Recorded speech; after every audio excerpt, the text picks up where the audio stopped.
Cheers, y'all. Well.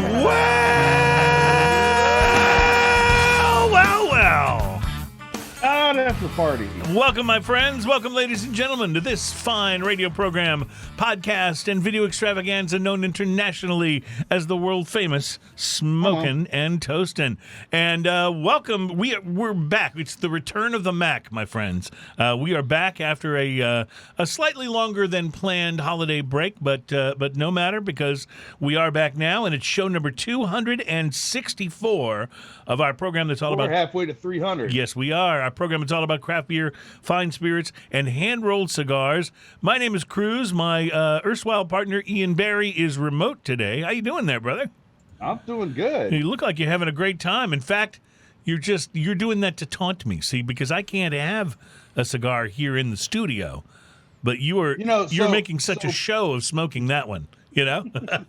Being in exile or quarantine or whatever you'd like to call it, and having to be on the show remote and having to like smoke my own cigar and everything while we're doing the show, it's the worst. Yeah, I can tell you. So you're okay. You're just in quarantine, right? I am. We had a positive test in the household quite a few days ago, so I've got to do my 5 days of quarantine. We've got no symptoms whatsoever. My wife has a little bit of sniffles, and she's almost over that. So both of us have been vaccinated and had the booster shot even. But apparently, somehow over the holidays, it latched on a little bit. I keep reading that even if you wind up testing positive, that if you're vaccinated and have the booster shot, that's kind of your best chance at it not being so severe. No guarantee, but it's your best chance, you know? So, and I've had almost nothing whatsoever. I had a runny nose for a day or two, and then that was about it. And today I'm feeling just fine. As a matter of fact, I was telling you guys before the show, I had a few days off where I literally couldn't go anywhere or do anything, so I ended up fixing up my yard. yeah. All kinds of stuff over here. So. Well, you're looking good sitting there, puffing on that cigar. What are you smoking there? This is an HVC. This is one of the HVC Edition Especial 2015. This is a fantastic little cigar. A buddy of mine gets on his auctions. Yep. And we'll split boxes of them. They're absolutely fantastic. That's awesome. Not what I'm going to talk about today. What I'm going to talk about today is the Viva La Vida. Which is, as you informed me, an AJ Fernandez blend. This is a present from my soon-to-be brother-in-law, Mike. I'm pretty excited about that, so I'll fire that up. So you're speaking my cigar language there today, because that's one of AJ's blends, and it's a pretty highly rated blend in some of the reviews that I've seen. So we'll see. Right, and if you guys are noticing on the video that I'm kind of puffing a whole bunch on this cigar and being obnoxious about it, I am, because I'm trying to make you guys jealous in the studio. And you are succeeding. It's working. Yeah, you are succeeding. Let me introduce our guest for today, who's in the studio with me, Jake Clement from the Texas Whiskey Festival. Jake, welcome to the show. Howdy. Thanks for having me. Thanks for coming back. We always enjoy having people on the second time, because they're used to a few things. They don't look at me like I'm completely insane when we do the well at the beginning of the show, and things like that. So it's Makes just sense. you've kind of been down the path once here, and it feels a little better. So we'll be talking to you about the Texas Whiskey Festival. I got lots of questions actually in the era we find ourselves in. Absolutely. But you've also brought a couple of spirits with you, and now Ian, here's where I get to make you a little bit jealous. Yeah, because, I'm a little sad about this. Yeah. So what have you brought with you today that we'll be tasting later? Both of these are part of the Tejas collaboration series that the festival has, where we partner with each individual distilleries, our friends, on cask finishing projects, and then release them. The idea is that we're working with friends, the spirits are becoming friends with the barrel, and then we want you to share it with friends. Nice. So that's where Tejas comes from. Like it. So the first one is from Modisette & Sons in Maynard, Texas. It's a single malt that we finished in the brandy barrels that Andalusia released. So Andalusia Whiskey Company in Blanco released an orange muscat brandy. We got those barrels from Andalusia and put this single malt in there. It's absolutely fantastic. We just released this in early December. Okay, so this is something that's out in retail stores. No, it's only available at the distillery in Manor. In Manor, okay, gotcha. And then the second one is a coffee liqueur from Cafe del Fuego out of Dripping Springs. What makes this one unique is that we aged it an entire year in used iron root bourbon barrels. Oh, now those boys can make some bourbon. Oh, yeah. Well, the good thing about that Iron one is root makes beautiful bourbon. after we dumped the coffee liqueur out of it, I took the barrels back to iron root. And we're going to put... Interesting. And So we're you're going to reuse them. Yep, Yeah. we're going to reuse them. That is so cool. I love that's that. awesome. Reuse, recycle. It's a wonderful thing, huh? Absolutely. Especially when it produces such tasty spirits. So, Exactly. All right. Well, we'll look forward to sampling those. We're also going to be sampling some beers here. Now, I know Ian will be sampling a few beers of his own that I'm sure he'll be happy to tell us about. But in studio, what we've got planned, and I hate that you're going to miss this, Ian, because I know you love this brewery, BrewDog Brewing Company out of Winchester, I love Ohio. BrewDog. They're the guys that do the Elvis juice. You may remember. We've had that on the show before. We'll be sampling their Fake Empire Red Ale, which just... I haven't had it. Yes. It sounds like it's going to be delicious. Let me make a comment about that Elvis juice. Is one of the best juicy IPAs. It's out there. wonderful. It's absolutely It's wonderful. up there with Ghost in the Machine, with a lot of those really classic, awesome IPAs. And then Stone Brewing Company and Deschutes Brewery have done a collab. They got together on You a were hazy. just here to make me jealous. They got together on a hazy IPA called Let's Be BEE Homies, and it's apparently got honey involved in a part of the brew. So we'll be sampling that. And then from Fort Worth, Texas, Martin House Brewing Company. We love those guys. They always do odd and interesting beers. This one is an Astronaut Apocalypse Imperial Stout with coconut. So we'll be Astronaut Sounds good. Apocalypse. so we'll be checking all of that out today. Plus, we will do drinking news. It's we've had a couple of weeks off for me to stock up a little on drinking news stories, which are sometimes hard to find. But our drinking news teaser headline, Ian, if you want to provide us just a little musical tease there, a little musical. We try to apply these musical signatures so that they stick in the brain and make you subliminally want to send us checks or something. The drinking news teaser headline today is amazing new use for beer cans. See, the musical signature, I'm telling you, it lodges in your brain. Right now I really want to send someone like $5. I'm right here. or five cigars. Or 5 cigars, even I'm better. also right here. We'll look forward to that. So, yeah, absolutely. So, Ian, I will mention as we just kind of get started on the show today that I know you're going to be talking about what you're smoking as we go along today. I should probably tell you about the interesting thing that I smoked this week. I went and picked up out of the humidor at Specs, actually. Picked up a Cusano 18 Maduro. It's a Toro, and this cigar has been around for a while. And it's made actually by Davidoff, but it's without the ridiculous Davidoff prices, which is a wonderful thing. You've said Davidoff twice now in one sentence, so you owe them $50. I think that's right, yeah, which is way more than the cigar cost. But it was a nice-looking cigar. I think we've got some pics of it. Densely packed, a little bit veiny. There were notes of cedar and earth on the pre-light. But the Cusano 18 is a very interesting Maduro. It is blended and rolled, as I said, by Davidoff, and they use 2 different Maduro tobaccos in this cigar. There's the wrapper, which is a Connecticut broadleaf, and then there's a Brazilian Matafina Maduro that's in the filler. The binder is from the Dominican Republic, which is kind of interesting. I understand some of the filler tobacco, by the way, is rare 18-year aged Dominican. It's funny. I wrote down the word in Spanish. It's Oreo. I didn't notice until just now in my notes that autocorrect changed it to Oreo. So it has an 18-year aged Dominican Oreo leaves inside inside the Sounds cigar. Yeah, now I really want to try one. Yeah. So anyway, that's probably where the cigar got its name, the 18, or it could be from the fact that they come 18 sticks to a box. But either way, I was honestly a little underwhelmed by the 18 at first, and that's when I realized that most of what I've smoked lately has been Nicaraguan blends. And I've kind of gotten used to that Nicaraguan pepper blast at the beginning of the cigar when you first light it at the first quarter inch or so. The 18 did not have any of that. What I got at first was kind of a nutty note and a distinct creaminess. It was not a powerhouse of a cigar by any means. About a half inch in, though, the more complex layers of flavor started to open up. Spicy notes of white pepper left a little tang on my tongue, which was very nice. The nuttiness started to remind me of roasted peanuts, and I was also getting a hint of coffee in the smoke. The cigar started out really mild, but by the second third, it was definitely ticking up, kind of halfway in between mild and medium. The coffee note became more and more prevalent as the cigar smoked, with the nuttiness moving back some, but still present. Notes of white pepper continued and got a little bit of citrus, maybe a kind of a lime zest around the halfway point. Retrohale was really nice, a charcoal wood note and a sort of a creamy vanilla. The last third stayed consistent, nice complexity, a little more of the white pepper, deep coffee notes, and more of the roasted nuts in the final third.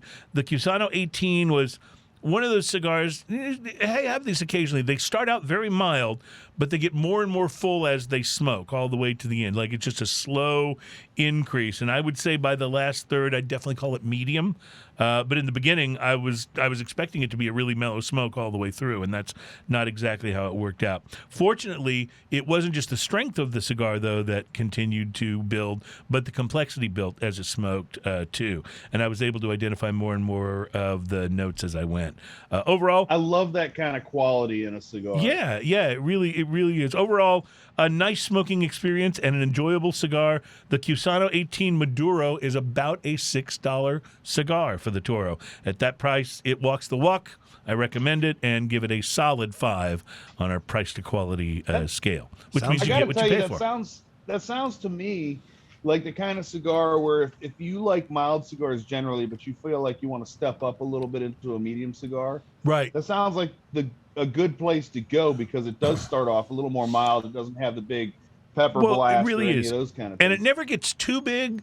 But if it got bigger than what you really were looking for at that time, you could still smoke the first 2/3 of it and enjoy it. And just when it got a little more full, you go, okay, I'm going to move on to something else. So yeah, you're right. And at $6, that's a pretty good bang for the buck. Absolutely. To be honest, when I looked up the price, I didn't really pay attention when I bought it. I was restocking on tequila and rum, actually. Right, so I had this whole big order and specs, and I didn't pay attention to what the price was on the cigar itself. So when I looked it up while I was smoking it, I was actually genuinely surprised. I was expecting an $8 or $9 cigar, and I was prepared to say that I didn't know if it quite lived up to an 8 or 9. But at $6, all day long, baby. That was good stuff. So, so have you lit your prize cigar there? Your Viva La Vida? I am about to. Would you like to? Since you have more information on this cigar than I do, would you like to tell people where this cigar comes from? This is the Viva La Vida. Mm-hmm. It was made by AJ Fernandez for Artesano del Tobacco, and it's a boutique brand that basically is designed to be a very they do this sometimes in other things, like really small limited boutique releases that don't produce as much as what you might get from a My Father or an Oliva. Those are still boutique brands, tobacco, but these are really limited, right? Yeah, and so it's that kind of thing. They use a Habano Oscuro 2000 wrapper that you probably will notice is a bit toothy there, Ian. I would guess, and then it's a beautiful cigar. It's so incredibly smooth and leathery. It has with just small veins going through it. It feels solid all the way down. Not too solid, but nice solid feel all the way down. It has Corojo 99 and Criollo 98 binders and fillers, and it is all Nicaraguan. It's a Nicaraguan Puro. So how's it? You getting a little pepper blast there at the beginning? I would guess you are, but it's interesting because it's not as big a pepper blast. That was my favorite Freudian slip on the entire 264 episodes that we've done so far. Nicaraguan pecker blast is a very different thing than Nicaraguan pepper blast. You were saying it's not as big a pecker, was what you were saying. Yeah, that's what I remember. You guys are making it naughty. Yeah. Well, it happens that way. Right off the top of the cigar, I'm getting this really nice coffee note and pepper and a little bit of like dark, bitter, very bitter chocolate kind of thing going on. Yeah. Did it have the big blast of pepper? Or I totally forgot in the whole pecker thing. It had a medium pepper blast. A medium pepper blast. Okay, well that works. So. It's a little more white pepper too. It's very much the pepper's very settled in the back of the palate. Interesting. So, all right. So you'll have to keep reporting to us as you smoke that on how it changes and morphs. I will do. That sounds pretty good. I'm like the man on the street here. Wanted to mention we're going to talk to Jake about the Texas Whiskey Festival and doing a festival in the times that we're in, which is challenging. I know we talked to Chris Hart about that quite a bit from the Whiskey Social. Yeah. And then also we are going to bring you an interesting list. It's that January time when all these lists come out about 2021, and we have a list that came to us from Hop Culture of the 21 best beers of 2021. And so we'll go over that list, and then Ian and I have also jotted down our handful of personal favorites from last year. And at least the rules for our stuff is it doesn't have to be a last year release. It's just what were we drinking last year that really kind of knocked us out. So it could be something that's been out for longer. I think maybe a couple of mine are new for last year, and a couple are pre-existing. So we'll look forward to that. Also, we're going to talk about the best cigars of the year for 2021. We don't have the Cigar Aficionado list yet. The Cigar Snob magazine list is partially out. Cigar Aficionado will be out this next week. So by the time we get together for next week's show, we'll be talking about Cigar Aficionado's best cigars of 2021. And awesome. As we know, getting the number one, and I'm sure really landing anywhere on the list, really kind of sets the tone for the cigar company for sales for the following year. That will change the company pretty quickly. Yeah. Alan Denny, our friend who's out at Galveston Island Cigar Lounge, was working for EP Carrillo during the time, and I'm sorry, I thought I muted that, during the time when the EP Carrillo, was it the Encore? Which one that got number one? It was the Encore. Yes. The Encore, yeah. No, it was the Edge. No, that's Edge's Rocky Patel. Why am I not remembering that? No, not the Judge. It was the. Anyway, he was there when that cigar was named number one, and he said it completely changed everything. It was the number one cigar of the year on Cigar Aficionado for that year, and he said completely changed everything. It was difficult for them to keep it in stock the next year. It was in hugely high demand, and it really ramped up the sales of the company's other products as well. So anyway, that list is always highly anticipated. We'll be able to get to that one next week. So, all right, I want to start doing some tasting here. Okay. Mostly because it's been several weeks since we've been in here doing some tasting, and I am thirsty. So we'll get to that in just a moment. Ian, you're going to make some cocktails today, aren't you? I do. I have the ingredients over here. Let me shift my camera a little bit. Yeah. Show you my setup. Ah. And my lawnmower. Oh, yeah. Your setup and your lawnmower. I like it. Yeah, that's the coolest shot of a lawnmower I've ever seen, just so you know. So what are you going to make? I know you got some whiskey there. I got the makings for a whiskey sour, which is usually I drink whiskey by itself. Sometimes I make a cocktail and I put a piece of ice in it. Right. And that's the cocktail, the whiskey and ice cocktail. Ice croutons. Yeah. but generally speaking, if I'm not doing that and I want a whiskey drink, those are two of my absolute go-tos. So and they're super simple recipes. You said whiskey sour. What's the other one? Oh, and old-fashioned. Old-fashioned. Okay. Gotta love Makes the sense. old-fashioned. Brought the makings for old-fashioned. Who doesn't like the old-fashioned? So, you gotta love the old-fashioned. The classic, and it's just great cocktail all the way around. And you can make it old fashioned out of tons of different. Oh, I know. I had a gin old fashioned not too long ago. Yeah, it was a great you can do gin. You can do all kinds of stuff. Cognac. You can do tons of different things. Well, we will take a quick break. We're going to come back and start doing some drinking and sampling. So, Ian, you can figure out where you want to start cocktail-wise. And I've kind of got my eye on this single malt over here. That's what I'm Let's eyeing. do So, all right, we'll be back at Smoking and Toasting. This is the program that's all about craft beer, fine spirits, and hand-rolled cigars. We are back for 2022, and it's going to be a good year. Lots of drinking and smoking.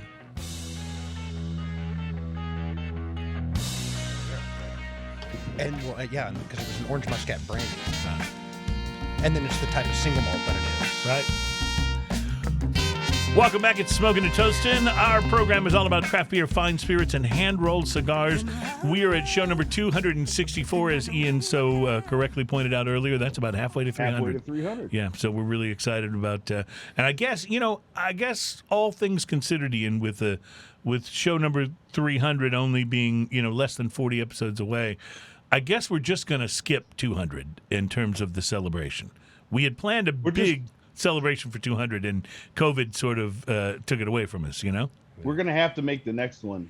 Well, it's going to be pretty crazy. Well, 300 is going to have to be a little nuts. So we'll be looking forward to that. Our guest today on 264 is Jake Clement. Jake's with the Texas Whiskey Festival. The Texas Whiskey Festival. Now, you're based out of Austin, is that right? Correct. And the festival takes place in Austin as well? Right outside of Austin. Okay. And what, if anything, has changed for you putting the festival together for this year with COVID, with all the things that we've been through? Most people had to take at least a year off. I got lucky and did not. You did not? Okay. So the 2020 festival happened the week before the world went into lockdown. Okay. So people were still out and about. Wow, that's luck. We didn't know. We didn't know anything about it, so it was just like a normal event. Normal thing, yeah. So in 2021, the restrictions were eased up enough that we did a socially distanced event. We reimagined it. Instead of everybody walking around, I kept everybody seated at least 6 feet apart at a table. You had to buy a table, so you had to buy a table with your friends or whatever. Right.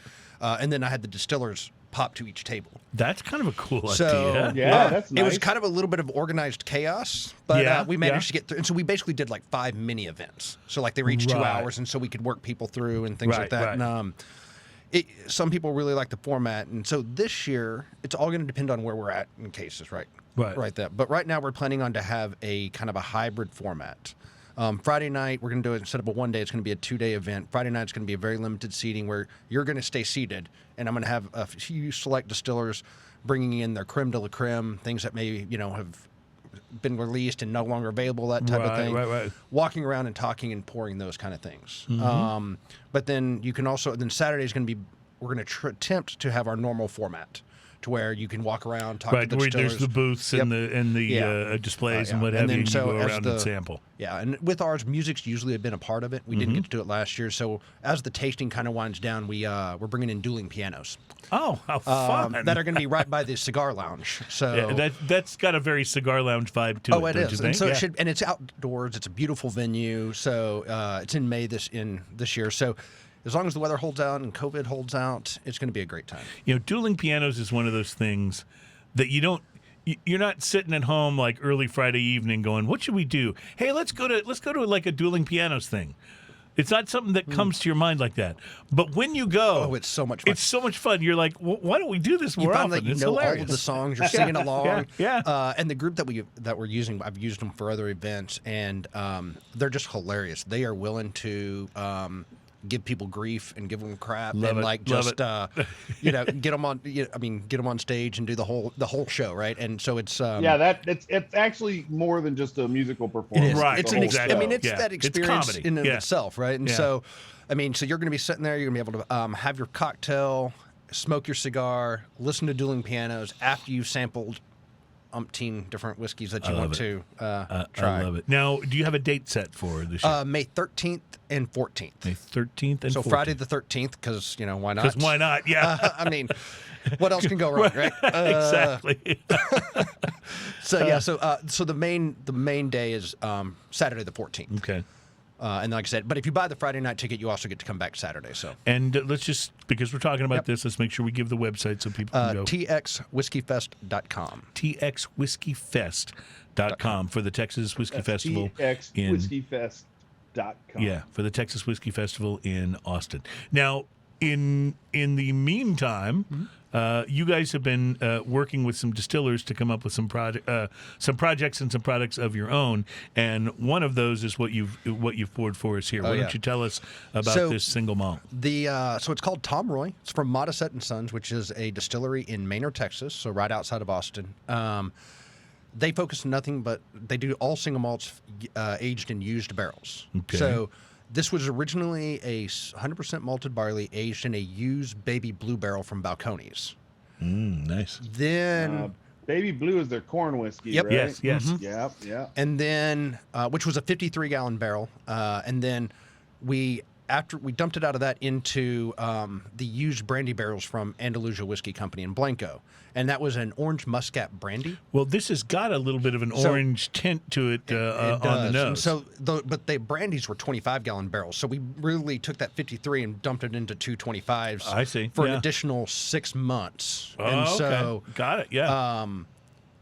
Well, you do get some of that sort of, I don't know. I can't honestly tell you I would have nailed this if you hadn't mentioned it. But now that you said, I can get a little note of the blue corn. There's a little bit of nose. sweetness to it, but I mean, for me, between the barley and that little bit of sweetness, it's almost like a pie crust there. Right. And so with that orange, and then there's this. For me, it's orange creamsicle pie. That's, the best way I can describe it. You are making me so jealous right now. That is certainly on the finish. You're absolutely right. It's where on And the this finish is is where you get 110 that. proof. It's where you get that creamsicle vibe as on the finish. Kind of that. And it's got that creamy texture. It's got that velvety, creamy texture on the mouth. Oh yes, yeah, Ian. This is I'm really not doing this to make you jealous, but this is right up your alley. You see, he's leaving that glass right there for me.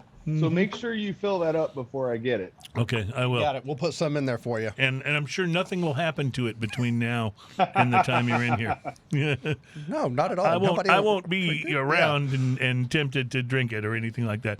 No, this is really delicious. Now, you mentioned that this is available at the distillery, correct? It's available at the distillery. There's right at 500 bottles.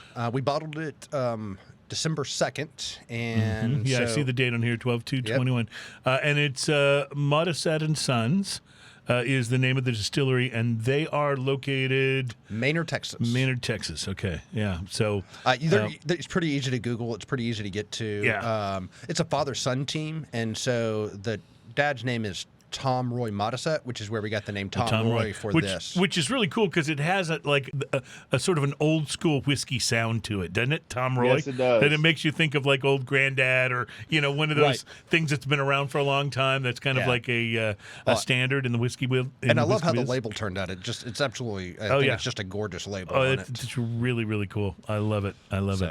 All right, Ian, what you got going over there? So I am drinking an Allstat Kolsch at the moment. Oh, nice.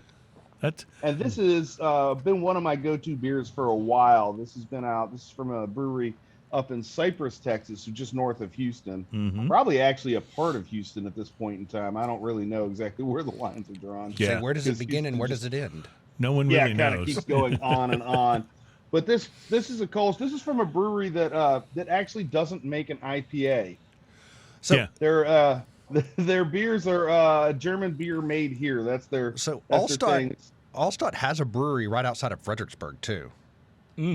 It's a giant castle. Oh, it's a giant castle. I'm blanking. This is not from Cyprus. This is you're right, outside of Fredericksburg. It's a giant castle-looking structure. It's yes, freaking beautiful. I actually stopped there. It's got that whole German vibe to it, doesn't it? Yeah. German Bavarian vibe. Yeah. I actually stopped there. I was confusing that with another German brewery. I was confusing that with Klaus Brewing. You were thinking of Klaus, right? Which is in Cyprus. Yes. Which is in Cyprus. Which yes. they also don't make an IPA. And this is a fantastic beer. On the website, it says they're crisp, well-balanced blend of select German malts, noble hops, and top fermenting yeast.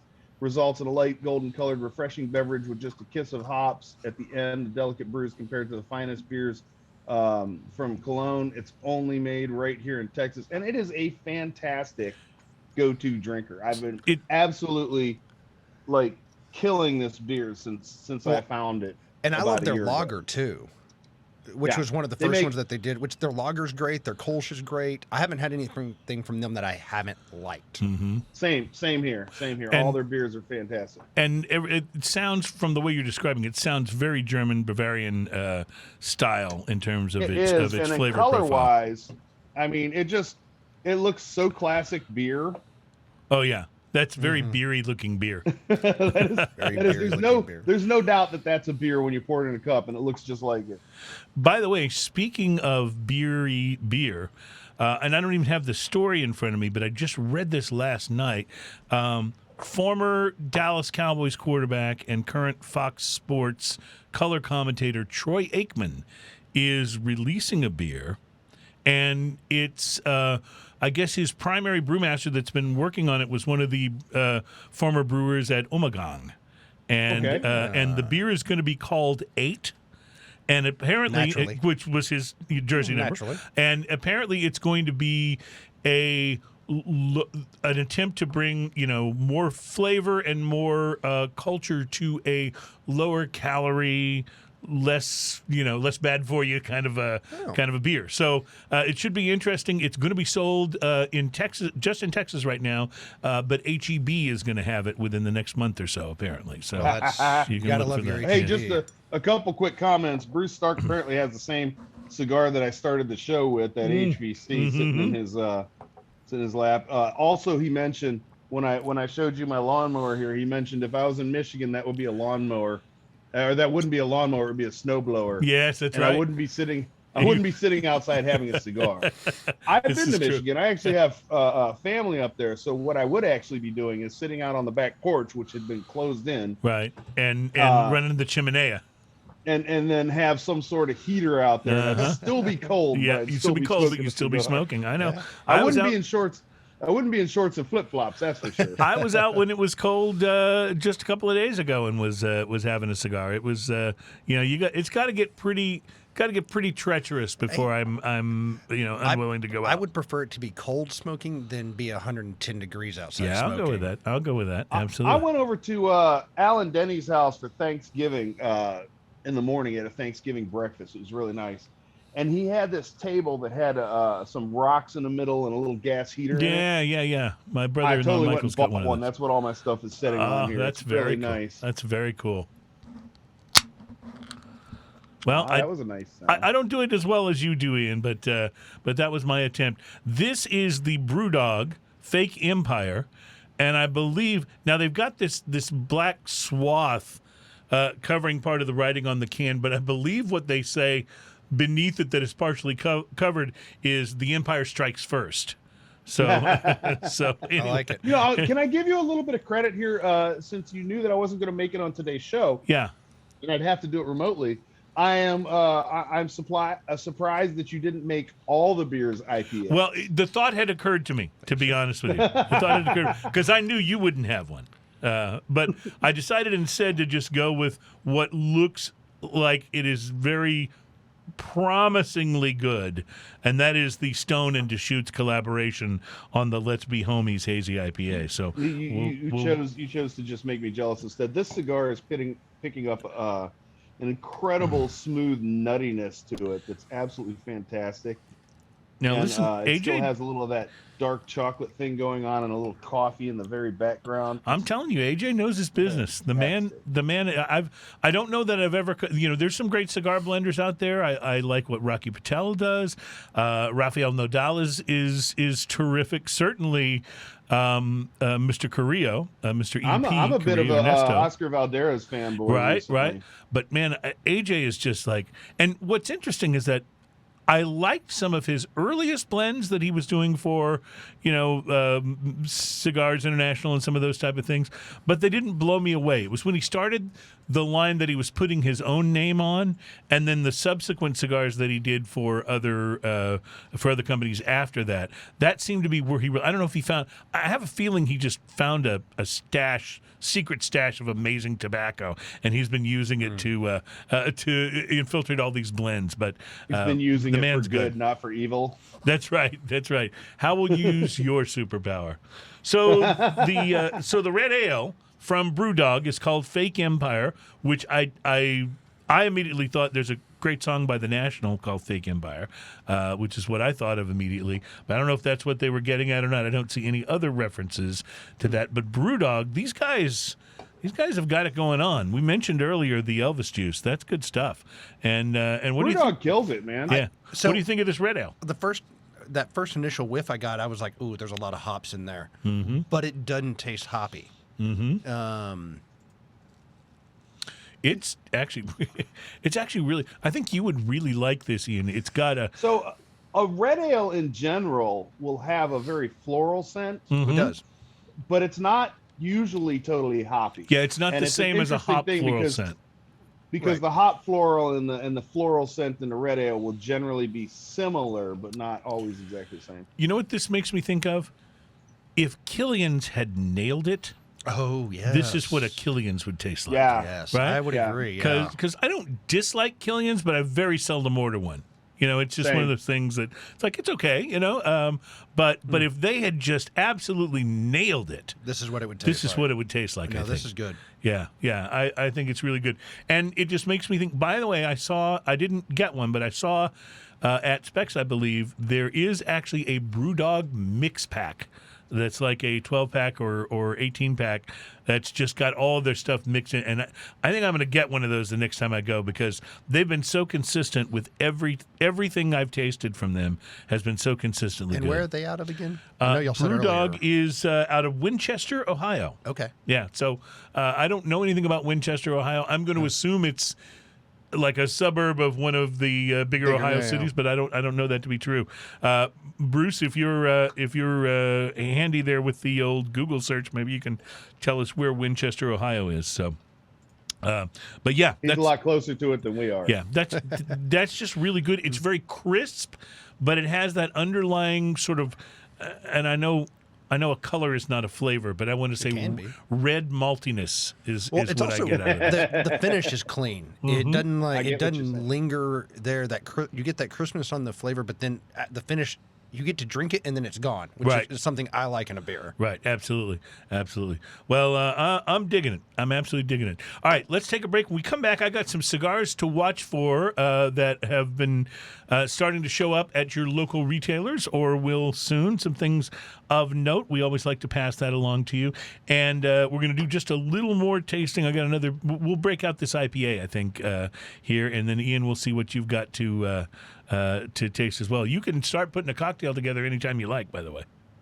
Oh, I'll do that. All right, fair enough. That sounds like a good idea. So we'll take a break and we'll return. You are checking out Smoking and Toasting. It's the program that's all about craft beer, fine spirits, and hand-rolled cigars, and we will be right back.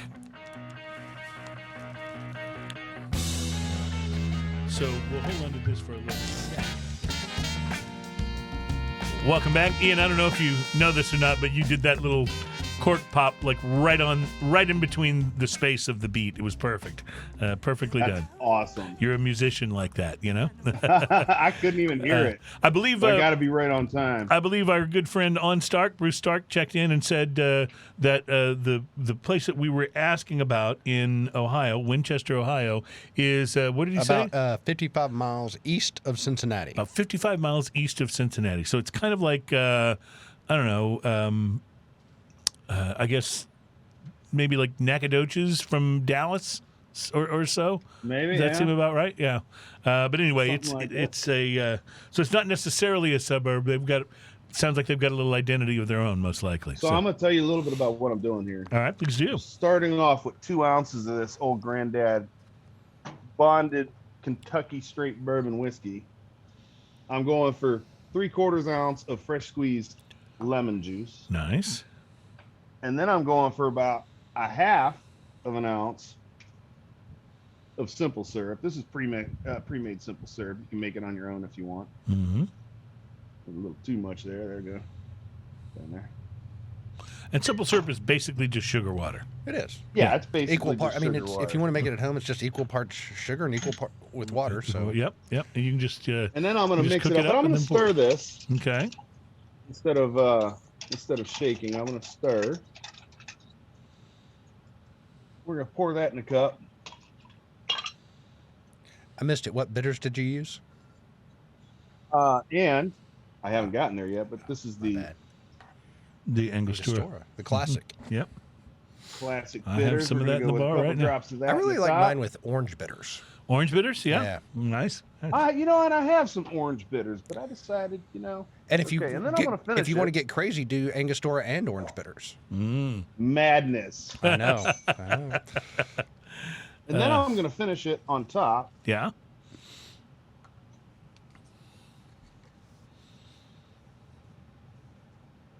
What do you? I can't quite see what you're doing. It's just a little below the I camera. know. Oh, gotcha. Very nice. And now you're going to show us that look. That's looking good, my friend. The whiskey sour. The whiskey sour, indeed. Now, is whiskey sour something you make very often when you're making cocktails? Is it a regular in your rotation? Like I said, generally speaking, when I make a cocktail, I pour whiskey into a glass and then I put some ice in it, And that's your cocktail. and that's my cocktail. Yeah. But if I want something with a little more flavor than that, I'll have I just spilled lemon juice on my leg, but that's okay because I brought out a part. See, you're prepared. I knew this was going to happen. But if I do, so there's a couple cocktails that I have. If I want a cocktail that isn't just whiskey, and this is one of my go-tos, and it's super easy to make. A couple ingredients, that's it. But I will tell you, the fresh lemon is really where it's at. Now, here's another thing that I'll do on occasion, just for fun. Yeah. Just to make it go sizzle a little bit, is a little bit of tonic water. Look how adorable these cans are. Those are. that or my is hands are adorable. giant. And I'll put just a little bit of a fizz in there. Sometimes I do that with the little bottles that they serve on the airplane. I pretend that they're normal size bottles, and I am the giant colossal man. And that turns out to be such a pleasant drink for sitting outside and having a cigar. Very much so. Yeah. Speaking of pleasant drinks, I want to show you something. I hope the camera can catch this. That was a good one. That was better than the last one. Yeah, by the way. it was better. I hope the camera can catch this, and maybe you can take that and just show it to the camera right there. I want you to look at the pop top. Now, rotate it a little bit towards me, a little bit more. There you go. Take a look at the pop top. That is the stone gargoyle cut out of the pop top on that can. That's fantastic. Is that cool or what? That is fantastic. Absolutely awesome. Yeah. So this Attention is to detail. Yeah, these guys know what they're doing, I'm telling you. So this is a hazy IPA in collaboration with Deschutes, and it's something that is a limited collab. And so I'm going to pour a little bit of this, and then I'll read you from the can what it says about this particular beer. I believe it says, government warning, according to the Surgeon General, women should not drink alcoholic beverages during... You've read that on several other of the beers. I feel like that's something that a lot of beer companies put on their seems to be. put on their drinks. Seems to be. Here's what they also say. They call it a buzzworthy IPA. The guys at Stone are always great at writing these descriptions. I always enjoy reading the Stone beer cans. Nature's full of great collaborations. Take plants and pollinators, for example, a symbiotic relationship that gives us fruits, vegetables, and, of course, honey. Although Stone and Deschutes have origins on near opposite ends of the West Coast, our backyards are brought together in this hazy IPA brewed with equal parts Oregon blackberry honey and California orange blossom honey.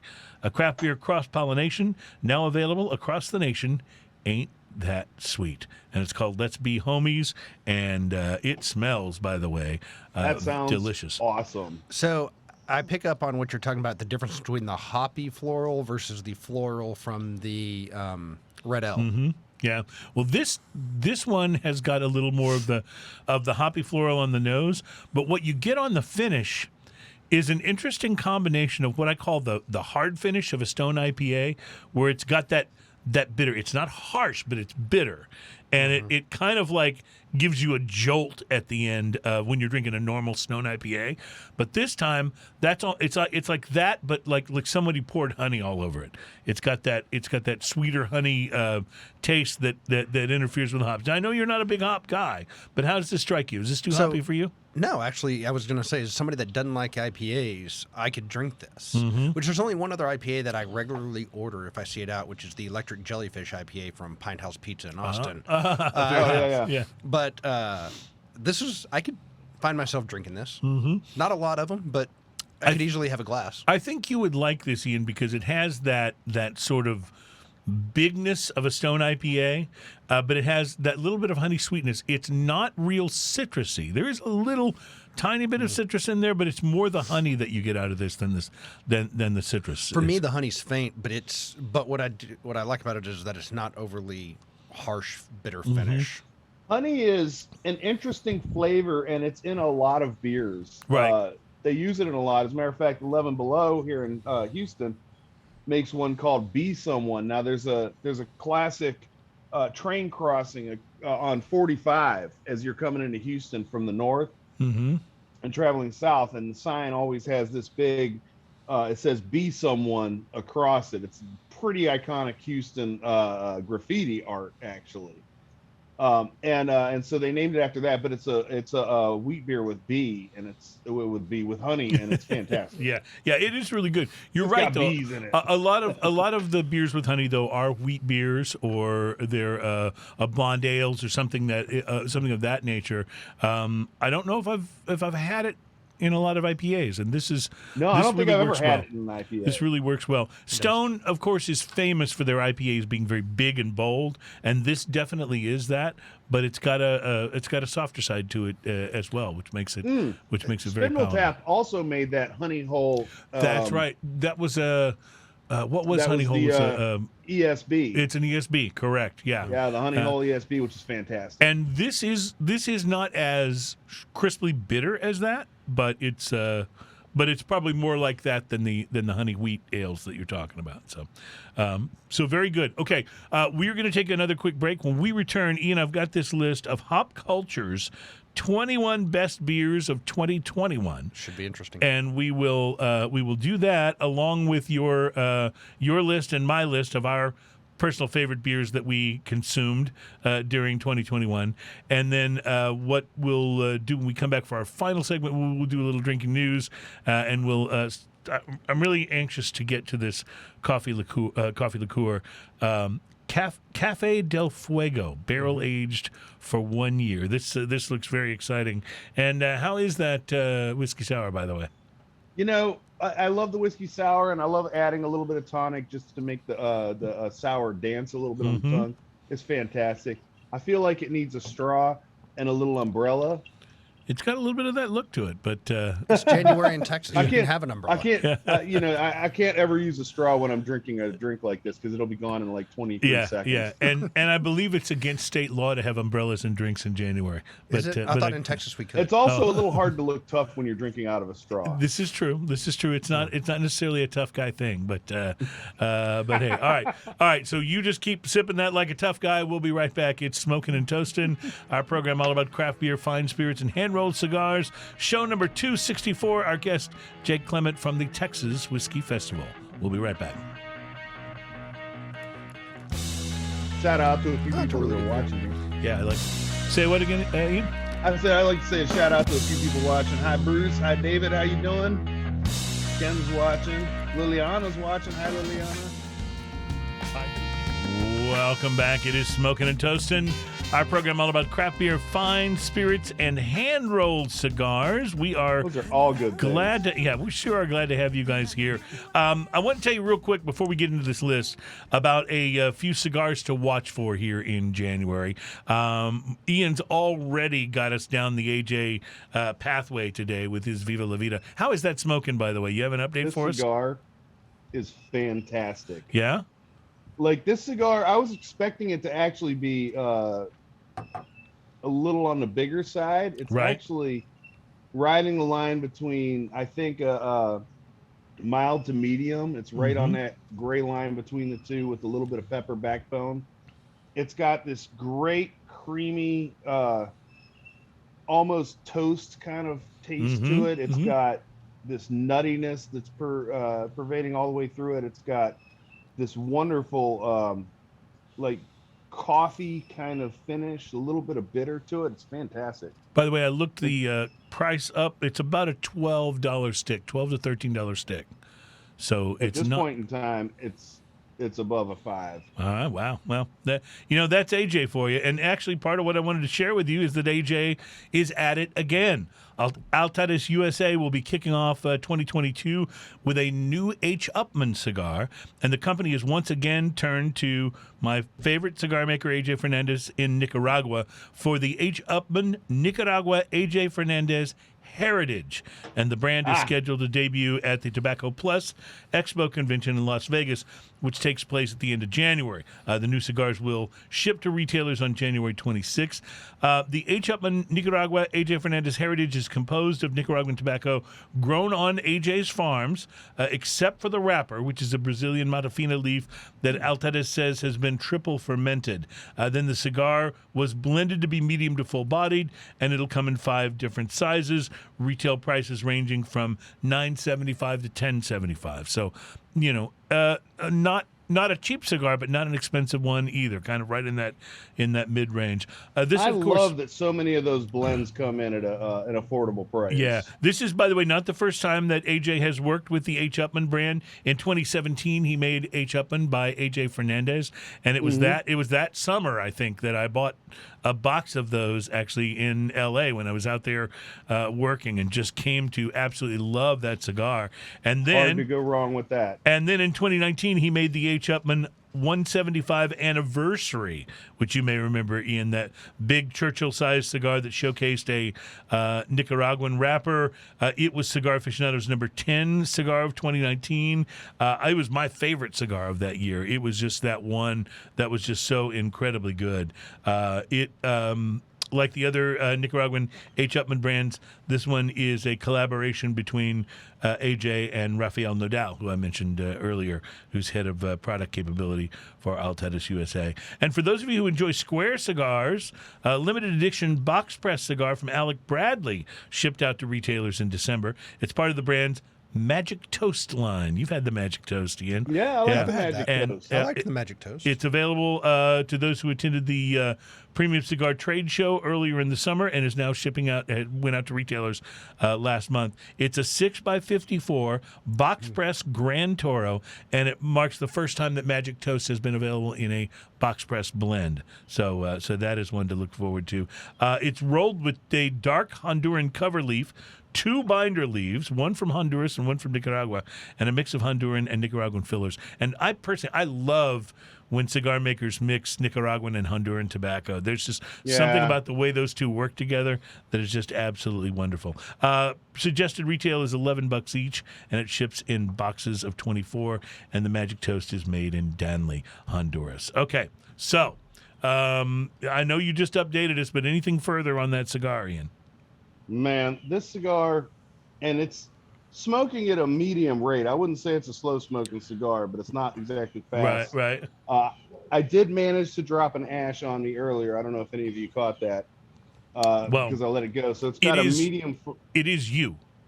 Yeah, I mean, Ian is an ash magnet. You know how some guys could be described as a chick magnet? Ian is an ash magnet. Ash will seek him out from anywhere in the room and attach itself to his clothing. You know how when you're standing around a campfire and the smoke always goes to where you are, the ash always falls on you. Yeah, exactly the same. So you don't want to sit next to you by a campfire is what you're saying. Exactly. Or even maybe when he's smoking. You want to keep your distance just far enough. I'm fine with that because it's going to fall on him. Yeah, right. That's true. That's true. As long as it doesn't bounce, you're good to go. That sure is looking good. This is fantastic. The pepper is actually picking up just a little bit, bringing it a little more into the medium range as far as the strength goes. But it still has that wonderful kind of sweet nuttiness underlying the whole thing. It's fantastic. Hopculture.com has released a new article, came out just before Christmas, the 21 best beers we drank in 2021. And I really like that they put it that way. It's like, it's not the 21 best that came out that year. It's not even the 21 best of the year. Just the ones the best that we drank, right? Which I think is the qualifying statement for any, whether it's spirits, cigars, whatever. It's the best one you smoked, you drank, or whatever, because, we all taste things differently. So these are not in a numerical order. In fact, I think they may even be alphabetized. But I'll just start through this, and then, Ian, I want to hear your list, and I'll share mine with you guys of our favorites from the year. They start out with Cornch. Cornsch, which is made by Live Oak Brewing Company and I don't know St. that one. Elmo Brewing Company. Live Oak is from Del I Valle, love Live Oak. Texas, and St. Elmo is out of Austin. And Live Oak makes one of the best Hefeweizens in existence. Oh yeah, absolutely. Well, they did this. This one is a Kolsch, and it's called Cornsch. And it's a, they say in here that Austin has a wealth of top-notch beers to enjoy in the brutal summer heat. But when Live Oak and St. Elmo collaborated on this crispy Kolsch, the results became legendary. So that's the first one that they share with us. Then they share with us from Seattle, Washington's Fair Isle Brewing, a beer called Diane. Diane is an Imperial Saison. They say this brewery is known for their beautiful beers and even more beautiful labels. And they point out that they labeled 2 Fair Isle beers to their 25 best beer labels of 2021, which maybe that's an article. We'll get into it another time. Ian, have we had this one? The Double Barrel Assassin from Toppling Goliath. I know we've had a number of Toppling Goliath beers. I don't think we've had this one because it's in a that bomber. sounds familiar. Yeah, it's an Imperial Stout, the Double Barrel Assassin, and it takes the cake. They say is one of the best beers they've had all year. Then there's Double Dry Hop Diamond Reflection from Other Half Brewing. Oh, you have a friend there on your paper towels. Why do I always have weird bugs when I do this? There's always a bug thing with you whenever you're on location. I don't know what that is. I don't know either. I wouldn't smush him if I were you. We're just going to leave him on the paper towel over there. Sorry to interrupt you. It's all right. The Double Dry Back Hop to our originally scheduled program. Yeah. Scheduled program. The Double Dry Hop Diamond Reflection from Other Half is an Imperial IPA, and it makes the list. But I should have looked at this list earlier so I'd know how to pronounce some of these things. Enchiridion, Enchiridion.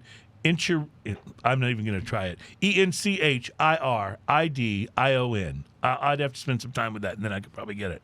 But it's from Pure Project Brewing in San Diego. It is a reserve Imperial Stout, and that made the list here as well.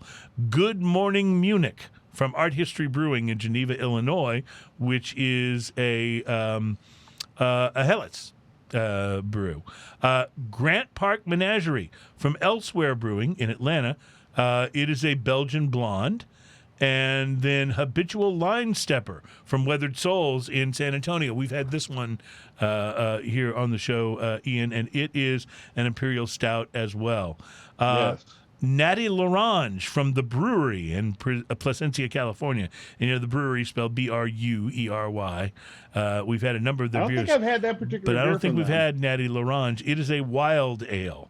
And so that's... that's something I'd really like to try. From Threes Brewing in Brooklyn, New York, Passing Time is a grisette.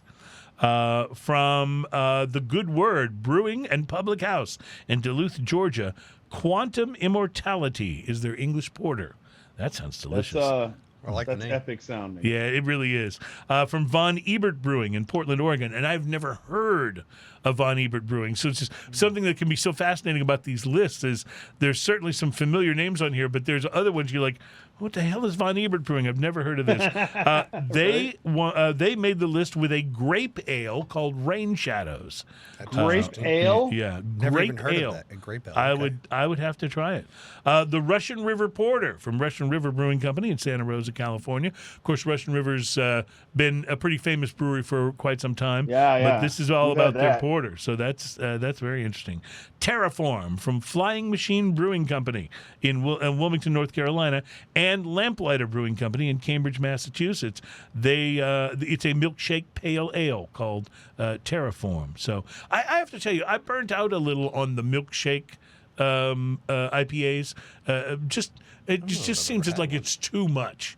I enjoyed them for a while, but I got a little burned I like the out. name, but I don't know that I've ever think had with a that milkshake. style of beer, kind of like the stouts that beers. I think with that style of beer, you've got to push it too far, Right. and then you'll end up coming back and creating something really good nice closer balance. to the middle that's got more balance to it. And you know who does that is Ingenious. Oh, they absolutely do. And those guys are Absolutely. just They are geniuses at ingenious. They really are. A sour fruited goza called the Blue Peach from Crowns and Hops in Inglewood, California, and Black Calder Brewing Company in Grand Rapids. A lot of collaboration on this list, which I find really I love the interesting. collaborations. And that's what our IPA was today. It was a collaboration between Deschutes and Stone. From Fox Farm Brewery in Salem, Connecticut, a beer called the Cabin. It is a Helles.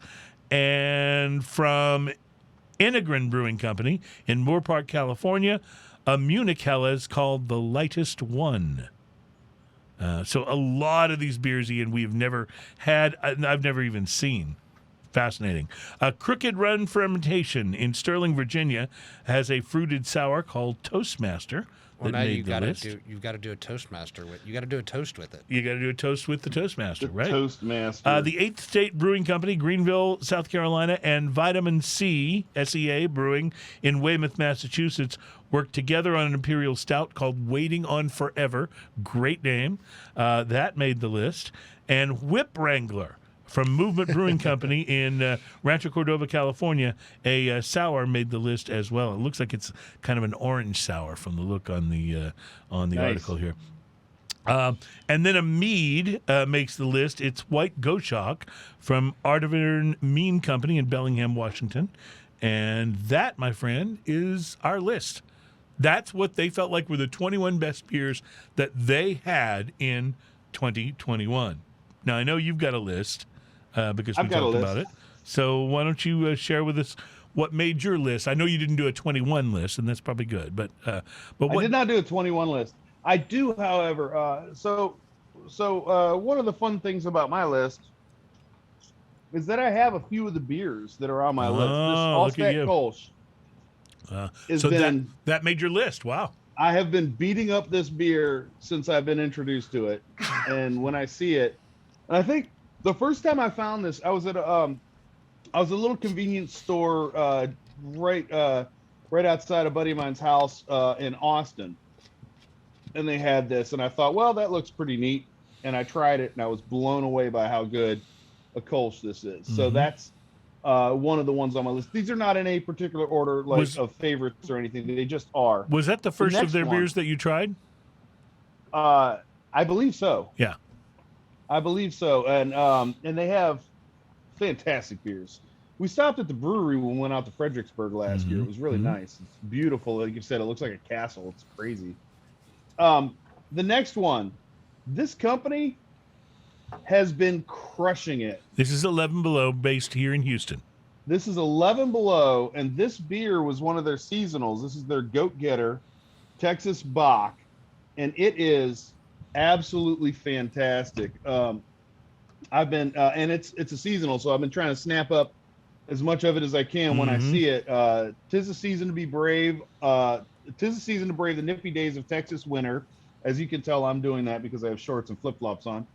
There's no finer companion than a malty Bock in your hand, brewed in with German malts and cold lagered. This young buck is eager to please, as smooth and versatile as a cut-off sweater. Our Texas-style Bock is a real goat-getter. This is absolutely one of my favorites right now. It's so malty and delicious and ridiculous.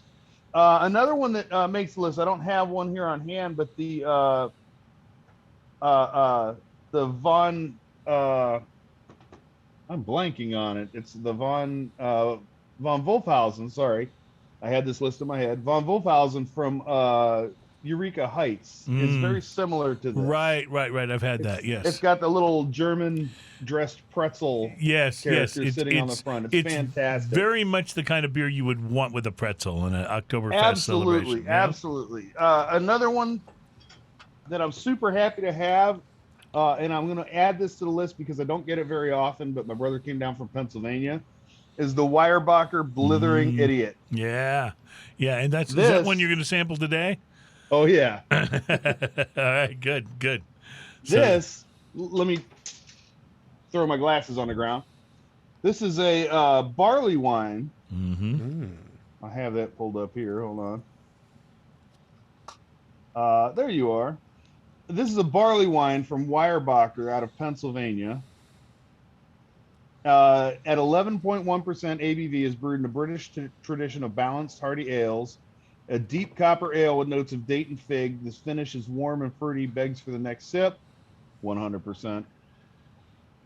Enjoy Blithering Idiot in a brandy snifter or wine glass, full flavored meats, cheeses, blah, blah, blah. Lay down a few. It's fantastic. It is awesome. I'm such a fan of Weyerbacher beers. I wish we could get them here. Their Mary Monk's is fantastic. Mm-hmm. And that makes me incredibly happy. They're out of Michigan, is that right? No, it's out of Pennsylvania. Pennsylvania. Well, I know we get like Victory out of Pennsylvania. Yeah, we get a few beers out of Pennsylvania. We now one get of the Yangling, so maybe there's one of the whole. This is made in Easton, PA, and there's not a whole lot on the bottle. It does say, according to the Surgeon General, women should not drink alcohol beverages during. Amazing how that keeps showing up. Effects. Yeah, yeah. Amazing. I mean, it says the same thing that your other one said. Those are some of my absolute go-tos, and then of course, every year I go for seasonals. St. Arnold's has two of my absolute favorites, and that's going to be the Springbok. I love, as if you can't tell, I love the box style beers. The Springbok is going to come out real soon here. I'm going to be happy. And Oktoberfest. I drank as much as I could last year when it came out, and the Christmas Ale. Oh, the Christmas Ale. See, which I really try. My favorite St. Arnold seasonal is the Oktoberfest. I love their Oktoberfest. I think the Oktoberfest. I think they nail Oktoberfest. So good. And it's hard to choose because there's so many of their seasonals that I absolutely love. So St. Arnold's kind of crushes my list on that. Summer Pils is great too. I love Summer Pils. Man, they have so many good seasonals. Yeah, they really do. But those are my favorites for this year. Well, I love lots of beers, but so you did what, about 5 there on your something list? like that. Okay, so I'll give you 5. That's my list of 3. The first we've already talked about today. It was the increasingly inaccurately list of 3. That's right. At least we don't number them, right? Right. The first one on my list is one we've already talked about today, the BrewDog Elvis Juice. I discovered this for the first time. We had it on the show this year, and it's one that I have continued to replenish the beer fridge with. What kind of beer is that one? It is an IPA, but it's very... I don't know. It's very palatable. It's juicy, isn't it? Yes, it is. It's a juicy IPA. Yeah. It's just extremely palatable. You're going to see a few IPAs on my list because that is my favorite beer style. And I'll tell you, one of them is from Bell's Juicy Gossip IPA, which we had on the show last summer. I thought was just absolutely fantastic. And these guys, Bell's out of Michigan, that's a great brewery. I've never had any of their beers I haven't liked, and their IPA. Oh, you had one? 2 Bell's beers you didn't like. 2 Bell's beers I haven't liked. And one is the Kalamazoo Stout, and that's because it's a very black licorice beer. Mm-hmm. So there's nothing wrong with the beer other than the fact that I don't like that flavor. But when John Denman was on the show with me, we did the batch 10,000. Yeah, and you didn't like it. And decided it was just confusing and not very awesome. Well, I have and that's weird because I love Bell's. Well, I have a new Bell's that I'm saving for when you're back in the studio. So, nice. So I'm looking forward to that. Also on my list is another IPA from St. Arnold, the Sabroco Nut Island IPA. We sampled I don't even think I've tried that. No, we sampled it first when they were on the show. It's the one in that purple can, right. and it doesn't have the St. Arnold on the can. It has the drawing of the trees and the water, and so I enjoyed it when we had it on the show, and I picked up a little of it. And then I picked up a little more, and it's like across the year, I grew to love that beer more and more. There's just something about it that really connects with my palate. It's like that second Big Head Todd album that you had to listen to a couple times. Yes, and then absolutely. You got it. It's not that I didn't like it at first, but it's like after a while, you're like, oh, yeah. I got exactly you. what I'm talking about. I got you. Yeah, absolutely. So it's great, and I believe it's a seasonal. Because I for a while I couldn't get it, and then all of a sudden it started showing up about a month ago, and so I bought as much of it as I could afford, just to stockpile it in my beer fridge. Another IPA that makes my list is my last IPA, but it is also a local from True Anomaly Brewing Company. Their Go Flight Hazy IPA, I just think is tremendous, and it's been occupying a regular position in my beer fridge now ever since they brought that on the show. I'd like to also, since you mentioned True Anomaly, I'd like to also give them a shout out for their Scout. Mm-hmm. That is That's a fantastic. good Mexican beer. And finally, my last one is not an IPA. It is from Epic Brewing Company. You may remember when we had this on the show, Ian, several months ago. The Big Bad Baptist Reserve Imperial Stout. That was amazing. Do you remember how we just could not get over ourselves? Yeah, that after was we pretty had that? mind-blowing. That was just amazing, and I think it was like a $37 bomber, but it was worth every penny. It was When one of it's those that things. good, Yeah, when it's that kind of good, that's absolutely. Yeah. and big enough to share with friends. Yeah. Yeah. So there's mine, and I'm proud to say I had two local beers in that from our area. That's pretty good when two of the locals make your list of 5 favorites for the year. Absolutely. Now you've been listening to our list. Do you have anything off the top of your head that's a go-to? Man, I don't drink a lot of beer anymore. Yeah. I mostly drink whiskey. Yeah, I was going to say, what do you drink? I wonder. Right. I mean, I drink a lot more whiskey than I do beer. Yeah. But I really like the electric jellyfish. I discovered that this year, and I You really mentioned like that Nice. from Austin, yes. Yeah. But I'm just a fan of Shinerbach in general. Nothing wrong with Shiner Shiner Bock is so consistently good. And one of the most wonderful things about living here in Texas is that even when you go to places that do not have a good beer selection, they very often will have Shiner And you can Bock. get a good beer, And you yeah. can be like, okay, thank God they have Shiner. Yeah, Yes. and then Allstott, I'm a big fan of theirs as well. Mm-hmm. I really like their lager. So I would say those are probably, for me, Those good my choices. 3 Those good from a choices. beer perspective. Yeah, good Nice. choices. I like it.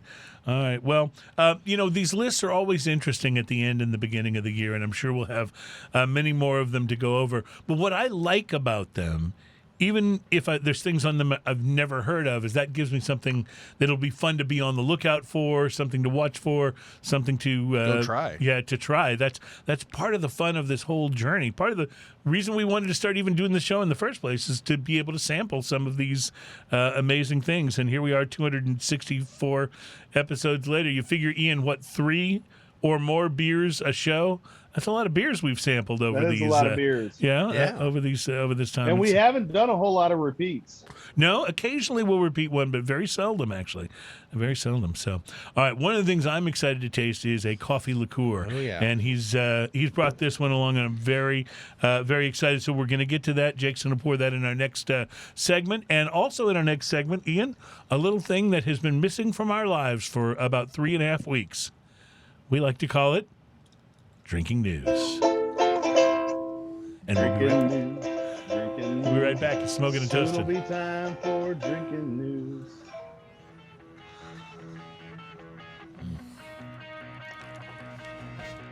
All right.